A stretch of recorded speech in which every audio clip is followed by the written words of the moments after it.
This is so freaking sad. You, like, literally no one can do anything. Hello there, I'm Carlos, and this is Kingdoms, where all your nerdy dreams come true. For our show today, we have an awesome game of cEDH, and also make sure that you check out our Good, the Bad, and the Ugly intro. I actually really love it.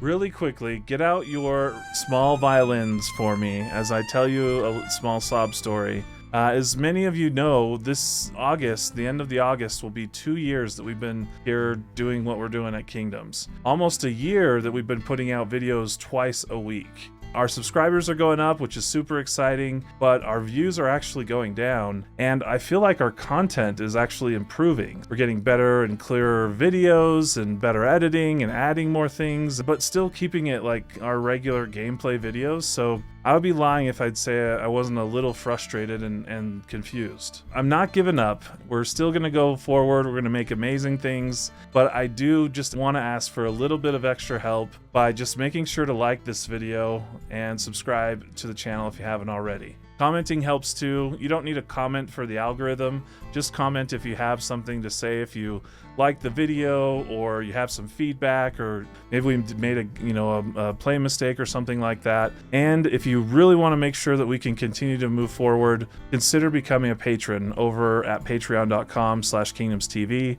Basically $2 a month to get access to our Discord and to begin to help us. So consider it. I'll stop whining at right now. All right, for our game today, we have some new commanders and some old favorites. John S. is playing the Gitrog Monster with a starting hand of a Snow-Covered Forest, Mana Confluence, Elvish Mystic, Llanowar Elves, Putrid Imp, Chains of Mephistopheles, and Demonic Tutor. I am playing Nashi, Moon Sage's Scion, with a starting hand of a Swamp, Ancient Tomb, Cabal Coffers, Sensei's Divining Top, Grim Monolith, Shallow Grave, and Sword of Fire and Ice. John M. is playing Zur the Enchanter with a starting hand of Ancient Tomb, Chrome Mox, Miscast, Mystical Tutor, Ponder, Felwar Stone, with Praetor's Grasp mulligan to the bottom. Ben is playing Selvala Heart of the Wilds with a starting hand of a Forest, Summoner's Pact, Green Sun Zenith, Llanowar Elves, Priest of Titania, Null Rod, with Primal Command mulligan to the bottom.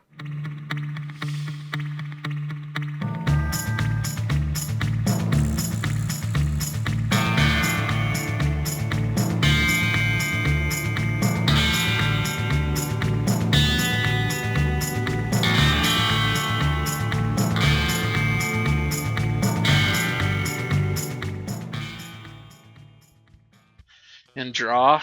We are going to play and crack a Misty for a Bayou and cast a Llanowar Elves.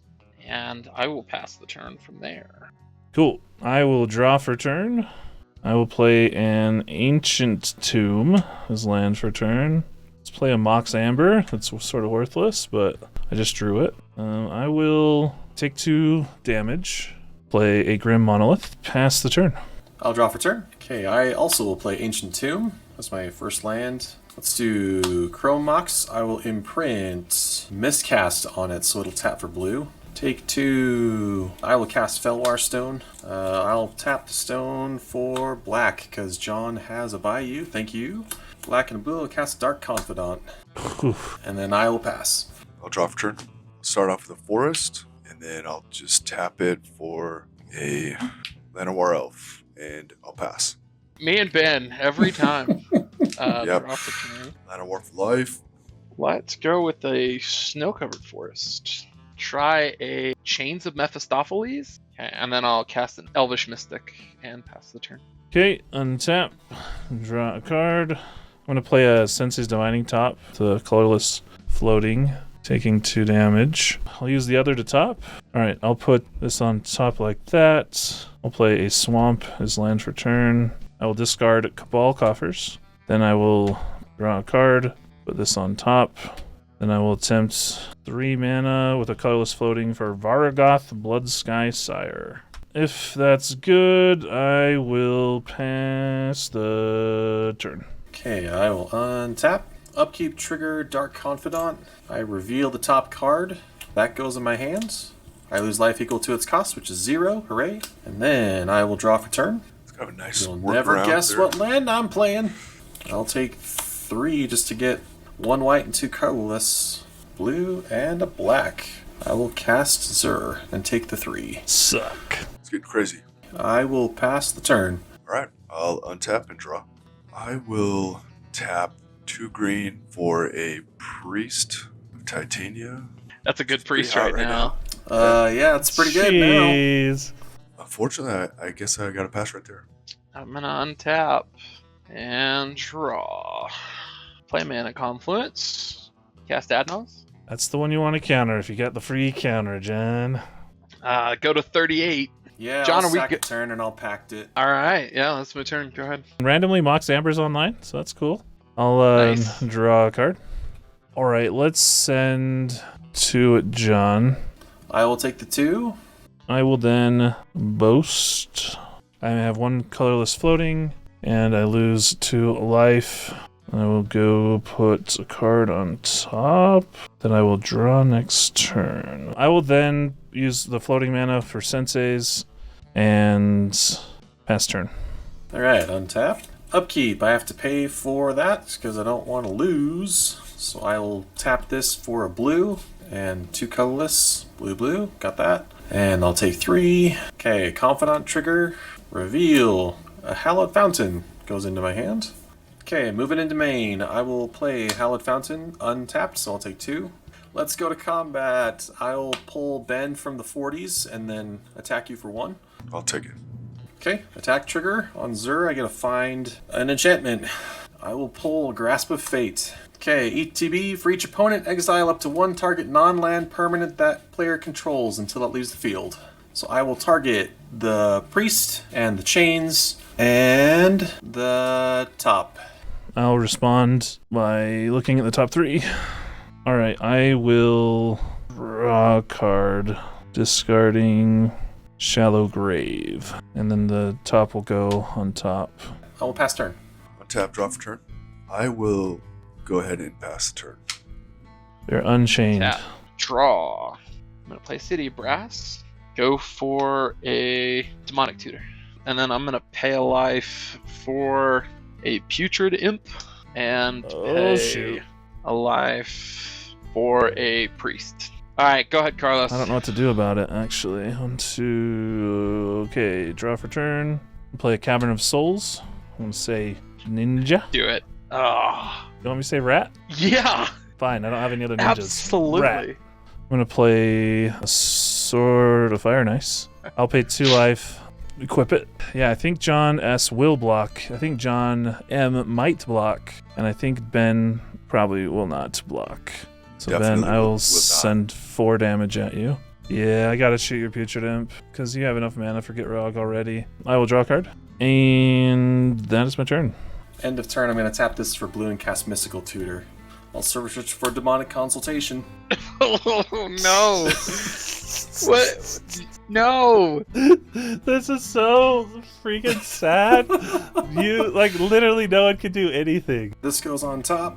Now I'll move to my turn. I'll untap everything. Dark Confidant trigger. Demonic Consultation goes in my hand. I'll take 1. I will draw for turn. First, I will Chrome Mox, and I will play Ponder. Look at the top 3. Oh, dude. Made a Dude. mistake. If I'd have channeled right there, he would have had to discard 3 cards. Ponder doesn't draw 3. Ponder doesn't well, draw you could 3, still though. do. It draws it a would be card. a card. Yeah, you Oh, should still do it now, though. yeah. There you go. In response, I'm going to channel Blow Up your Grasp of Fate. So you do get a land card Land with a basic land type. And I have to do that first, huh? Before Ponder resolves. Yeah. So Curses! my lovely Priest of Titania is back. Okay, I'll get a Snow-Covered Swamp then. And then Ponder resolves, so I can then look at those 3, right? Yeah, Yep. so you look at the top 3, 1, 2, discard a card, 3. and then draw a card. And then prior to drawing, I will discard Wishclaw Talisman. And then draw a card, because chains are back.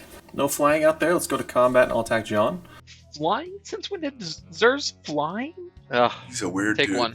I will grab Ristic Study. Tap for black, take 3. Okay, I'll cast Ad Nauseam and Morphic. Dovin's Veto. 2. 4. Mana Drain.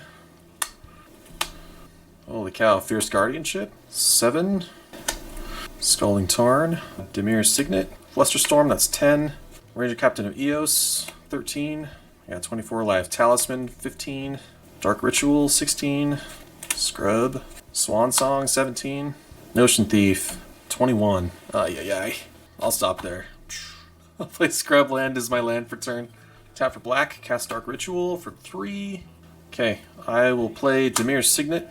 I'll use the 1 black floating to use Demir's Signet for 2, and I'll cast Talisman. And I will discard to 7 and then pass the turn.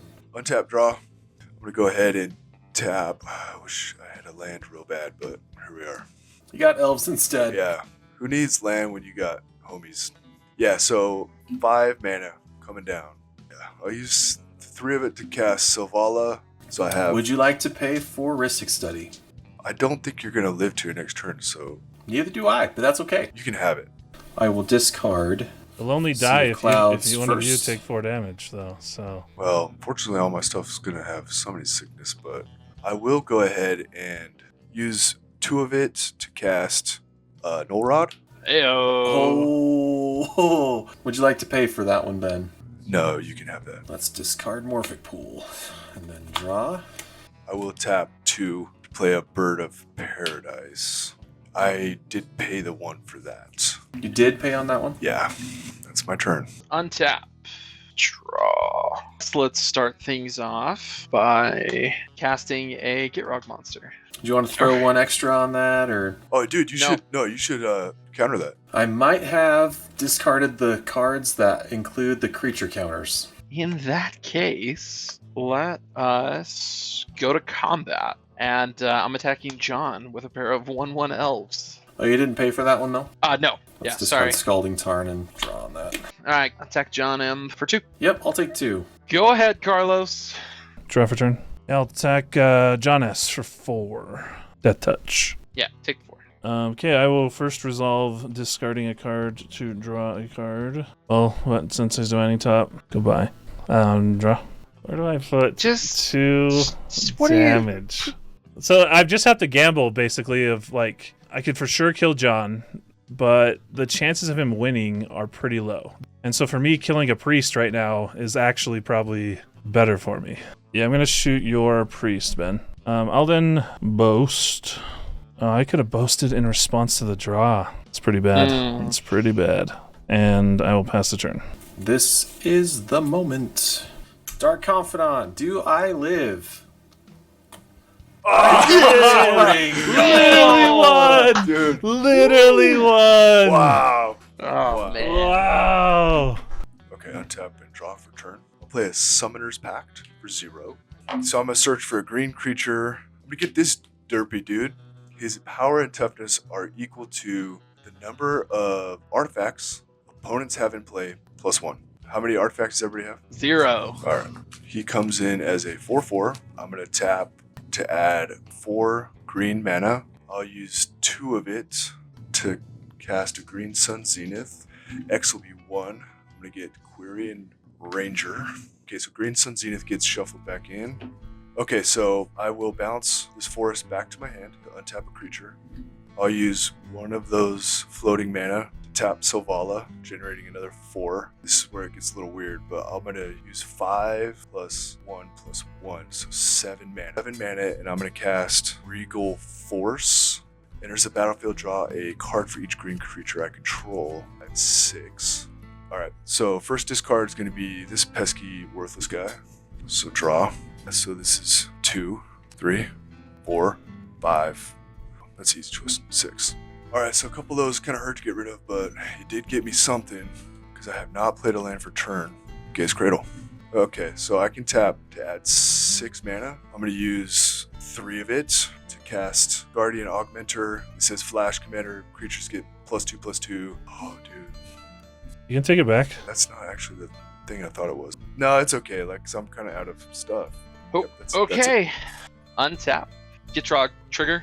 I will float a green and sacrifice a land to Gitrog. That is not a part of my regular draw, so I will discard Dackmore Salvage.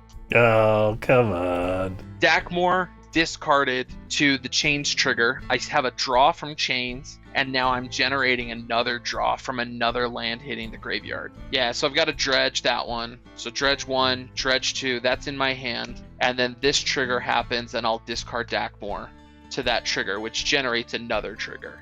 What I'm trying to get to at this point is Life from the Loam. So hitting additional lands is generating additional draw triggers. Discarding having Dackmore. to discard. Right, but Yeah. I need to pay attention or track how many additional draws. Yeah, so we're going to move to main phase with 2 cards in hand, say Dackmore and Life from the Loam. Because I have additional dredgers, I'm getting around the meth chains triggers, so now I'm increasing the number of cards in my hand. I can then pitch the dredgers to draw new cards. I can leverage the accumulating draw triggers to sculpt a 5-card hand that starts because by you're getting rid of lands chains. back with the. No, because I'm getting dredgers back. So it's Life from the Loam, Dackmore Salvage, and Golgari Grave Troll. So I would have those 3 cards. But then I could draw a card, discarding Grave Troll. Draw for turn, I am up to 4 cards. Cast Life from the Loam for 2. Get back 3 fetch lands. I have 2 fetch land plays per turn. And then you So draw I and can discard draw- until you get a spell that kills chains. Yep. A Nature's Claim. Cast Nature's Claim.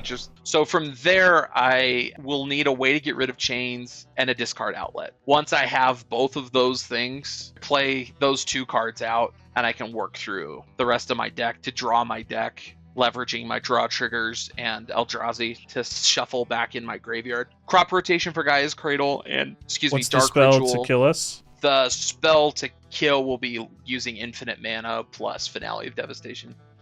All right, to be honest, the Gitrog Monster win line is still a little bit confusing to me. I don't fully understand it 100% of the time. I just know that Gitrog Monster, Dackmore Salvage, and a discard outlet lets you go somewhat infinite and win the game. If you'd like to have an expert explain it in depth, check out the end of this video where John Strong explains the main combo and the combo if you have out Chains of Mephistopheles like we did this game.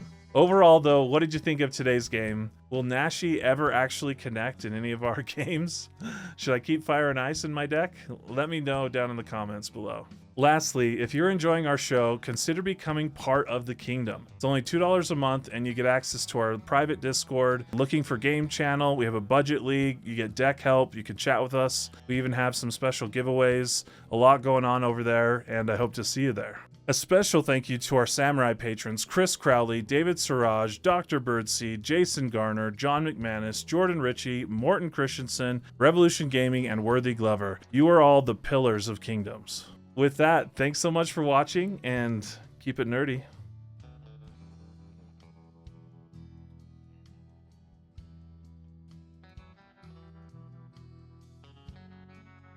Hey everyone, this is John from Kingdoms, and I've played the Gitrog Monster a couple of times in cEDH. Specifically, in the most recent game, the kill involved comboing through Chains of Mephistopheles. So I wanted to walk through how this combo or how this kill from this position actually works, and then also just demonstrate how the classic combo works. So what happens is I go to the beginning of my turn. During my upkeep, I'm going to get a Gitrog Monster trigger. The Gitrog Monster trigger says sacrifice a land, if not sacrifice Gitrog Monster. I will sacrifice Bayou, which then will trigger Gitrog's other ability to draw a card. Now, this is where things get kind of crazy because we get replacement effects. Due to sacrificing Bayou, we have a draw trigger. Now, Chains turns that draw trigger through its replacement effect into discard, then draw.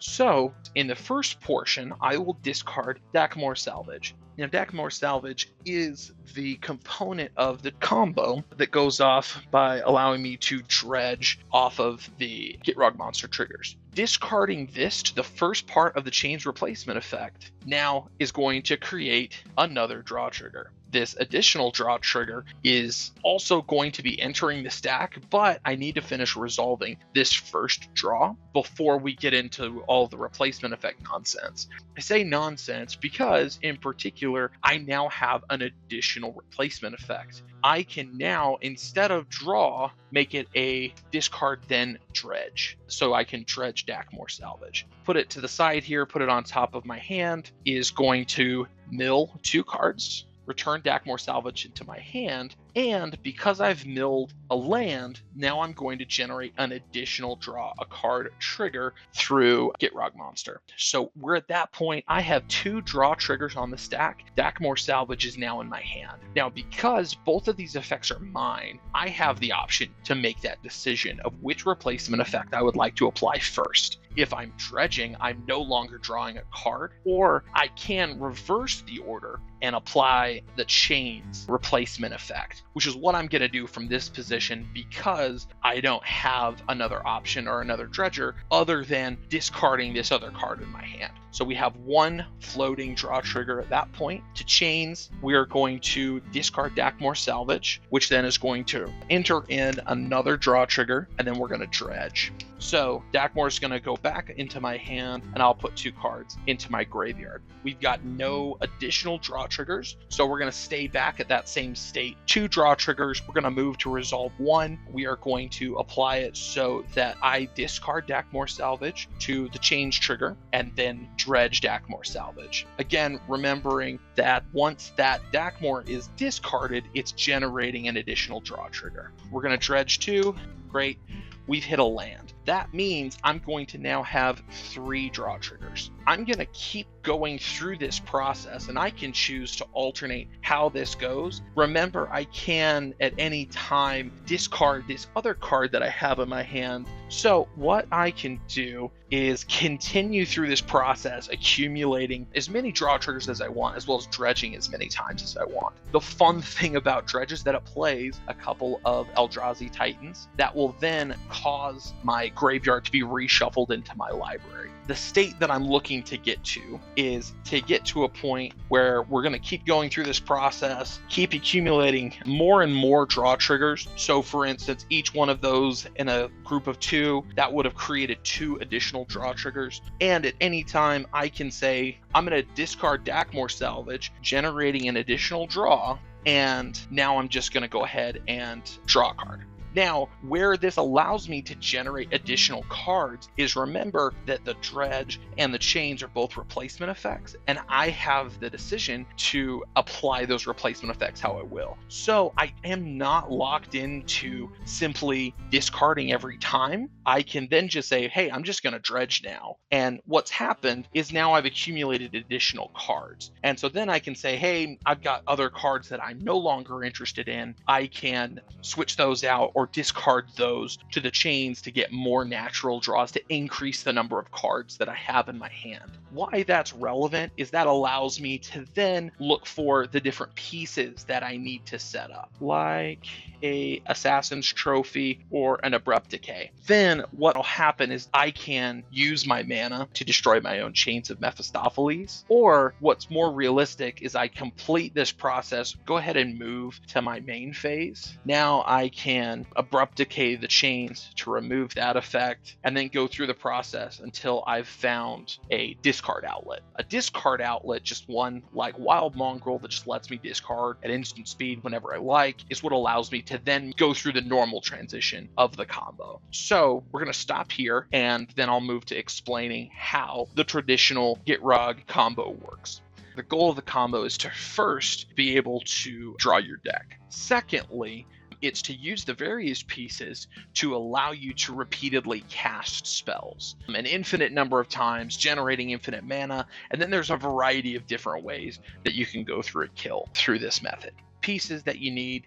Obviously, the Gitrog Monster is the key part of the combo. So what does the Gitrog Monster actually do? It allows you to, first off, play an additional land during each of your turns. During your upkeep, it requires you to sacrifice a land or sacrifice the Gitrog Monster. And finally, and most importantly, if a land enters the graveyard from anywhere, draw a card.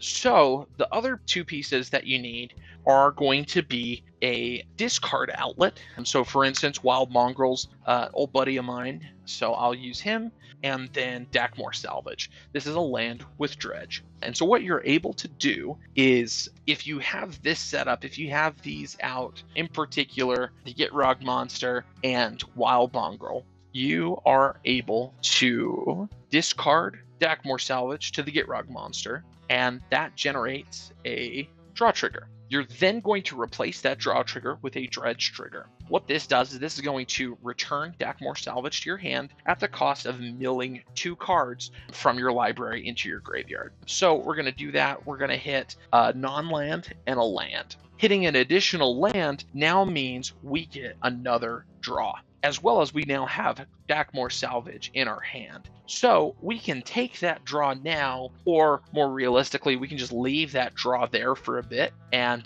be able to accumulate draw triggers. We are going to then be able to discard Dackmore Salvage again, which is now going to bring us up to 2 draw triggers. And from there, we now have 2 draw triggers. We're going to have the first one be replaced with a dredge. So move Dackmore back to our hand, mill 2 again.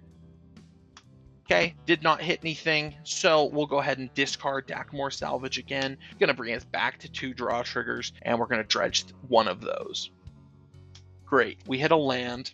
It's going to increase our number of draw triggers here to 3, and then we can continue on this path one at a time. Discard, dredge, discard, dredge, accumulate 1 additional draw trigger, discard, dredge. Great, so we're at +2 draw triggers, so that now has us at 5. We'll just keep going. Discard dredge. Discard dredge. Okay, this is an important part. This is why we want to leave these draw triggers hanging out, because we've got Dackmore Salvage back in our hand, and now we have Kozilek. Kozilek is one of 2 Eldrazi Titans that the deck plays. You can play fewer, but if you're going to use this combo, you have to have at least one of Kozilek, Butcher of Truth, or Ulamog, the Infinite Euro. I know it's not Euro. But the Eldrazi Titans say that if they're put into a graveyard from anywhere, the owner shuffles their graveyard into their library. All of this is now going to get shuffled back into the library, but the important part is now we have gained these draw triggers. Something that's important for rules for kind of how this combo works is, even though I haven't actually drawn any of the cards, I still have gained this positive resource of these draw triggers. That is able to show that given enough time, we're going to go through this process, and frankly, it just doesn't matter when or how often we hit those Eldrazi to then need to reshuffle the things back into our deck, because every time that the dredging is happening, we've already returning Dackmore Salvage to our hand. And so because that ends up back in our hand at the end of each one of those dredges, then Dackmore Salvage is not going to get accidentally reshuffled. We're just going to keep going through this process and accumulating these draw triggers. Say we're at a point where we've got 50, 60 draw triggers and we have an appropriate amount of cards in our deck, then we'll go ahead and start drawing some of those cards. What that'll do is then at some point we're going to say, cool, I've picked up half my library. For speed, I can shortcut this process to then say, hey, this is going to work, because at any point I have this portion of my deck in my hand. Now I can just keep going again and again and again. Let's say I have drawn all the way down to the bottom 3 cards, and I have something that I would like to cast or use or draw. This is the other tactic or trick of being able to now generate infinite mana or infinite other resources, cast infinite spells. I can cast and sacrifice a Lotus Petal for a mana of any color. Now this is in my graveyard, and then I can discard Ulamog. Something important to note is Lotus Petal does need to be cast at sorcery speed, so we are going to need to move to a point where we're emptying out all of these triggers. If we have extra draw triggers, more than we have cards in our library, we can just simply discard cards, maybe things that aren't relevant at this point, so things like Survival of the Fittest, Unmarked Grave, Noose Constrictor, things like that, basically to be additional cards, and then we can discard an Eldrazi Titan and then shuffle that back. So now we might reach a point where now we have the appropriate amount of cards